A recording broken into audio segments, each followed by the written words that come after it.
26 বলে 16, এর মধ্যে মাত্র 4টা বল তিনি করেছেন অ্যাটাকের চিন্তা। এই ছিল আমাদের লিটন দাসের পরিসংখ্যান অস্ট্রেলিয়ার বিপক্ষে। দর্শক, যেখানে আমরা দেখেছি স্কটল্যান্ডের মতো টিম অস্ট্রেলিয়ার বিপক্ষে এমনভাবে খেলেছে যেন একসময় এমন মনে হচ্ছিল যে তারা অস্ট্রেলিয়াকে ম্যাচটি হারিয়ে দেবে এবং স্কটল্যান্ড সুপার 8-এ কোয়ালিফাই করবে। কিন্তু সুপার 8-এর প্রথম ম্যাচ, যেখানে বাংলাদেশের সামনে সেমিফাইনালে খেলার চিন্তা ভাবনা থাকা উচিত, এমন একটা ম্যাচে লিটন দাসের এই ব্যাটিং দেখে বোঝা যাচ্ছে যে বাংলাদেশের ক্রিকেটারদের মাইন্ডসেটটা আসলে কোথায়। আমরা দেখেছি তিনি পাওয়ার প্লে ওভারগুলোতেও মিচেল স্টার্কের যে বলগুলো অফ স্টাম্পের বাইরে ছিল এবং যেগুলো ড্রাইভ করলে 4-এর বল ছিল, তিনি সেগুলোতেও টাচ শট খেলেছেন। তবে লিটনের এই ব্যাটিং দেখে লিটন যে পরিমাণ হতাশ হয়েছেন, তার চেয়ে বেশি হতাশ হয়েছেন দেশের ক্রিকেট ভক্তরা, আপনারা, আমরা। দর্শক, ভারতের বিপক্ষে আজ সেমিফাইনালে বাঁচা মরা লড়াইয়ে মাঠে নামবে বাংলাদেশ। একটা কথা আমরা সবসময় জানি যে লিটন অন্য কোনো প্রতিপক্ষের বিপক্ষে যেমনই পারফরমেন্স করুক না কেন, তিনি ভারতের বিপক্ষে বরাবরই জ্বলে ওঠেন। ভারতের বিপক্ষে লিটন বীরত্বের এই শুরুটা আমরা দেখেছি 2018 এশিয়া কাপ থেকে, যে ম্যাচে তিনি টুর্নামেন্টের ফাইনালে খেলেছিলেন, করেছিলেন সেঞ্চুরি। আবার 2019 বিশ্বকাপেও কিন্তু তিনি ভারতের বিপক্ষে বেশ ভালো একটা ইনিংস খেলার দিকেই ছিলেন, যদিও ইনিংসটা বড় করতে পারেননি। এরপর আমরা দেখেছি 2022 টি-20 বিশ্বকাপেও ভারতের বিপক্ষে তার মারকুটে 27 বলে 60 রানের ইনিংস। এমনকি গত বছরের ওয়ানডে বিশ্বকাপেও কিন্তু তিনি দলটির বিপক্ষে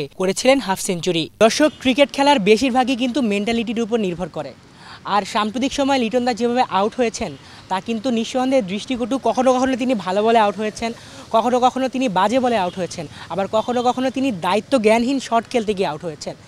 সেই হিসেবে একটা কথা কিন্তু আপনাদেরকে বলা যায়, সাম্প্রতিক বাংলাদেশের টপ অর্ডারের ফর্ম বিবেচনা অনুযায়ী যাহাই লিটন, তাহাই তানজিদ তামিম, তাহাই সৌম্য সরকার। আর লিটনের ভারতের বিপক্ষে যে অতীত পরিসংখ্যান, সেটা কিন্তু তার পক্ষেই কথা বলে। সেক্ষেত্রে যদি ভারতের বিপক্ষে লিটন দাসকে শেষ একটা সুযোগ দেওয়া হয়, তাহলে কিন্তু অবাক হওয়ার মতো কিছুই থাকবে না।